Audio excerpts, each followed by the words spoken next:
In 2024, I set out on a journey to platinum as many games as I possibly can. It's brought me a lot of joy, satisfaction, and, anger that I just cannot stop now. Full on addicted. The Cyberpunk 2077 Platinum journey is quite the emotional roller coaster, with an in-depth storyline that involves death, destruction, betrayal, and random boobs popping out sometimes. It's like a futuristic Game of Thrones happening within Night City. With 45 trophies to get, this took me well over 90 hours to complete. So yeah, the guy's saying 60 to 70. Congrats, no one likes you. Let me know a game that you want me to platinum next. Please don't say Red Dead 2 or I will slam my head into a wall. I promise, it's coming. It's a very long game. To get the platinum, we must complete several steps, starting with step 1. Finish the story. Cyberpunk initially released in December 2020 to a, interesting start that we just won't talk about here. It's how you improve is all I will say.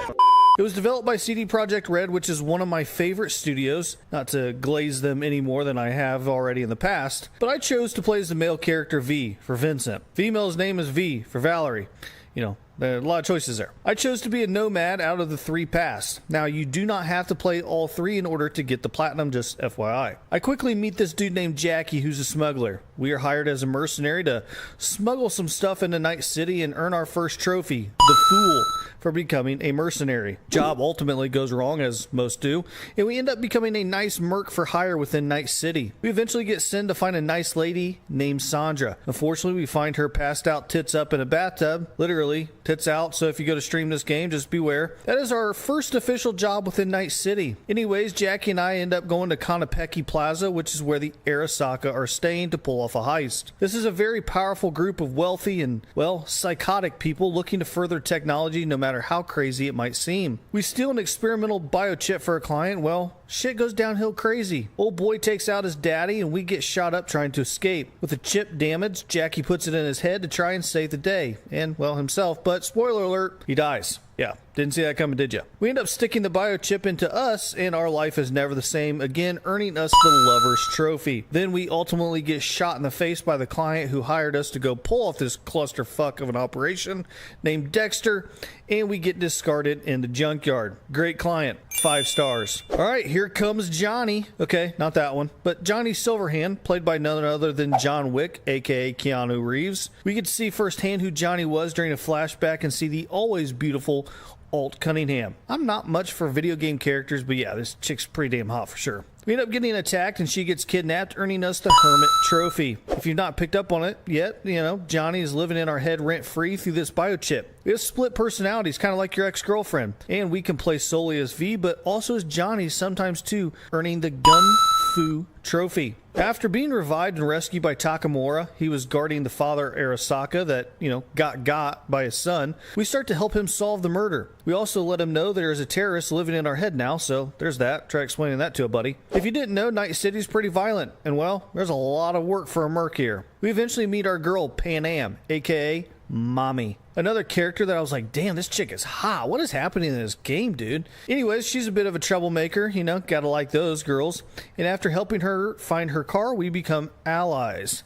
You will see dialogue options in this game when speaking, and after using 10 of them, that relates to our path, we unlock the Slanovaskas method trophy. I had no idea how to say that. I did my best. You can read it. See this bag of wrinkly dicks here in front of us? This is Anders Hellman. He's a hard guy to find, but once we are able to find him, we start to interrogate him for Takamura. After crashing this massive spaceship carrier thing, we kill some bad guys, and then take old Anders here back to our 5-star resort for a little chat about life. This earns us the Wheel of Fortune trophy. There are multiple endings in this game, like 4 to be exact. Maybe 5. I don't remember. I got tired of doing them, so I was like, holy crap, how many more do I have? But you must complete certain tasks and make certain choices leading up to the endings to trigger being able to see those particular endings. Now, Takamura and I find ourselves being ambushed in this crappy apartment complex. Rather than leaving him there to die, we find and rescue Takamura to bring him out with us. After finding safety, we are visited by this kind of weird lady. Turns out, it's a doll. And the doll is communicating a message on behalf of Hanako Arasaka, earning the High Priestess Trophy. Now, if you're trying to figure out who's Hanako, she is the sister to the brother who got their dad. So, yeah, she wants revenge too. After ruining a local parade, proving that Saburo, who's the good guy, was killed by Yorinobu, the bad son, and then taking over Arasaka, we relinquish our body over to the Arasaka org permanently to earn the World Trophy. Now, that is just one of the available endings that we have to complete. So buckle up. Step 2. The massive cleanup of trophies. There are a ton of things that we have to get done in order to acquire the Platinum Trophy. So one of them being the missable endings in the game is helping Takamura avenge the death of Saburo. You must have saved Takamura during the search and destroy mission in order to make sure this is available to complete. It's basically the shitty apartment that we have to find him in when it's on fire. Now, each ending is indicative upon the dialogue choices that you make. For this one, you choose to think trusting Arasaka is risky but worth it. After playing through the rest of the mission and defeating Adam Smasher, you unlock the Devil Trophy in the game. You remember Mommy Pan Am? Well, she has her own storyline, and depending on your choices, you might get the opportunity to do a little dance, make a little love, get down tonight. You know what I'm saying? Please don't copyright me. This unlocks Life of the Road Trophy. Now, a few other trophies I unlocked are Eye on the Law for completing all Cyber Psycho sightings, Christmas Tree Attack for completing a breach protocol with a minimum of 3 daemons uploaded, and 2 heads, 1 bullet for killing 2 enemies with the same sniper rifle shot. Remember those alternate endings? Yeah, well, we got plenty more. Got another one for you. This time you allow Johnny Silverhand to keep your body. What a scary thought that is, letting him run around with your ugly face. But when you do, you unlock the Temperance Trophy. Now, the third hot chick in this game, Rogue, depending on your type, she could be the hottest, kind of your call. There's a point in the game that you let Johnny take over so he and Rogue can, visit touching their no-no parts like they used to. Well, you take the blue pill for it to happen, and she leaves him with the blue balls by telling him she cannot do any type of relationship again with Johnny. Mission failed.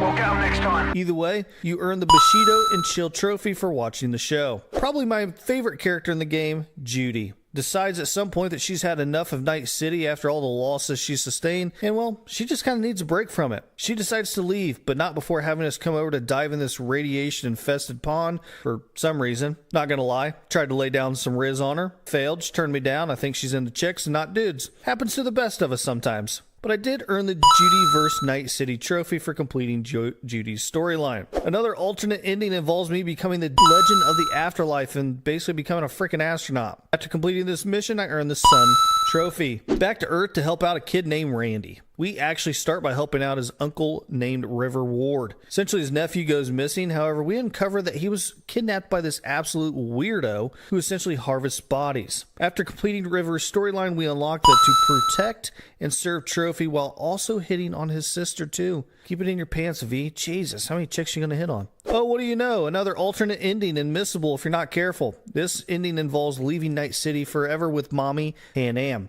minus her brother, who lost his head to Adam Smasher. After defeating Adam, we leave the city with the Altocados and live life out forever with our girl Pan Am. Now, a few more combat trophies I unlocked is True Warrior for killing 100 enemies with melee weapons, True Soldier for killing 300 enemies with ranged weapons, Right Back at You for killing an enemy who throws a grenade at us, and Rough Landing for performing a superhero landing to kill 2 enemies. Oh yeah, one more. I earned the Quick and the Dead for killing 50 enemies while time is slowed. These are pretty fun to get as I get to experience a variety of weapons in this game. You know how the Barbie girls are made of plastic and it's, apparently fantastic? Well, we are made of implants, and I'm not talking about the fun bag double D's either. We earned the full body conversion trophy for installing at least 1 implant in each system and body part. The real Iron Man, please stand up. Remember the game Watch Dogs where you can hack pretty much anything? Good news, you can do the same thing in this game, except it's a little more in-depth. When you perform Distract Enemies Quick Hack 30 times, you will unlock the Must Be Rats trophy, which is pretty easy to get. Much like other Platinum Trophy grinds, there are collectibles you must find. Johnny has items spread all over Night City that used to belong to him, and when you find them, you unlock the Breathtaking trophy. In Cyberpunk, there are a lot of vehicles for you to purchase to unlock the Auto Jock trophy. Like, you really have to balance your money a bit as you go in order to buy all the cars. If you go around wasting your money, you're going to have a bad time getting this trophy. That's for sure. Like with any RPG, you're going to become a freaking crafting machine. There are tiers to the items that you craft, and when you craft 3 tier 5 items, you will unlock the Master Crafter trophy and forever be known as the best crafter in Night City. That's a lot of crafters crafting stuff.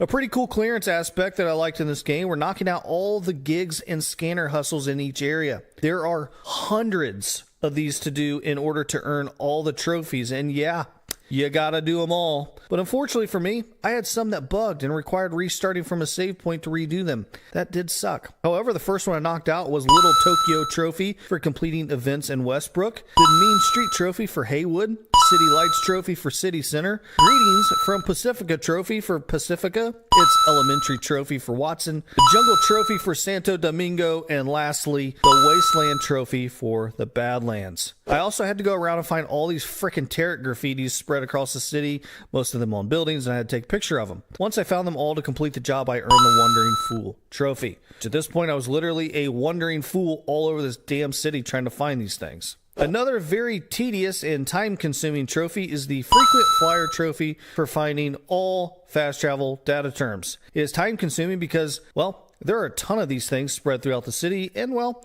they're not exactly labeled. So yeah, your boy used a guide, that's for sure. There are numerous implants that you can get in your body, one of them being a second heart, basically just a fancy word for being able to do a free revive after you die. However, after you get V for Vendetta for killing the enemy who killed you within 5 seconds of reviving trophy, payback is a biatch. The absolute hardest trophy to get in this game, at least for me, is Gunslinger. My God, have you ever tried to shoot an enemy grenade in midair with a revolver? Yeah, I don't recommend it. Not only was it hard to aim to hit the grenade, but the enemies do not resort to throwing them much, so they're pretty tough to come by, and there's certain areas that they will throw them, so you might want to check those certain areas and see if you can find them. Want to talk about getting the band back together? We must complete the Carrie Urodyne story to do so. He's shocked to find out that we're Johnny, or Johnny's us, or we are Johnny. It's kind of hard to explain this to someone for the first time, that's for sure. After completing this storyline, though, and almost whacking some girl band, not in a good way, we earned the Too Bad Decisions trophy. Another awesome hacking ability is being able to detonate grenades that enemies are holding onto on their person.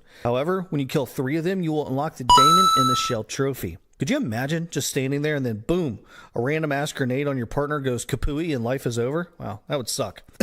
Now that we've completed the entirety of the map, cleared every section, completed every mission, we must now reach the max level in any skill. There are 5 of them, and once I reach max level in reflexes, I unlock the 10 out of 10 trophy. It was at this moment, after almost 90 hours of seeing every alleyway in Night City, every hooker trying to make money, and every gangster trying to kill me, that I earned the coveted Platinum trophy, Never Fade Away. Applause, please. This is the Platinum trophy that a lot of people in the community said it's quite hard to get and kind of a hard grind. I never really felt the trophy was overly hard to get, but I did think that it was tedious and it required some proper planning, especially with all the missable endings that are found within the game. You really want to complete the things that you need to complete leading up to it, do a save, and then you can go back to that save to be able to go through and knock out the alternate endings. If you don't do that, then yeah, it's probably going to suck. But once I had those trophies mapped out and knew how to approach them, it really made the grind much less harsh than I anticipated, and I had a really good time playing through and getting this Platinum trophy. Regardless though, I've become a huge fan of chasing trophies in games and becoming more of a completionist in my games. Easy, super hard, and everything in between. I'm going after trophies, baby. If you guys enjoyed this video and Platinum videos in general, hit the like button, subscribe with that bell button checked, and as always, be cool to people.